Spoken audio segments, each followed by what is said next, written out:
ప్రార్థన చేసుకుందాం.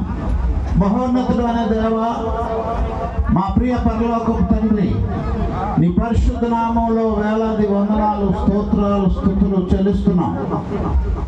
యేసయ్యా, నరసింహ గారి దంపతులను ప్రేమించి దీవించి ఆస్వాదించి ఇచ్చిన కుమారుడు రాజును, మరి అలాగే శైలజను కూడా మీరు జ్ఞాపకం చేసుకుని, మరి నాయన మా స్త్రీల సమాజం వారు చేసిన కన్నిటి ప్రార్థనకు సమాధానంగా మంచి వాతావరణం ఇచ్చిన దానికి నీకు వేలాది వందనాలు, స్తోత్రాలు, స్తుతులు చెల్లిస్తున్నాం.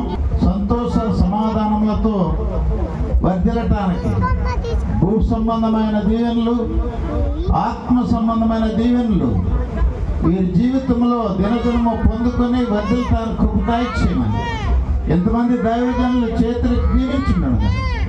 అత్యధిక ఆశీర్వాదాలు బిడ్డలకు దయచేయమని, జరుగుతున్న విందు కార్యక్రమం, జరుగుతున్న ప్రతి కార్యక్రమం క్రమముగా మర్యాదగా ఇప్పటివరకు జరిగించాలి. అది కూడా జరిగి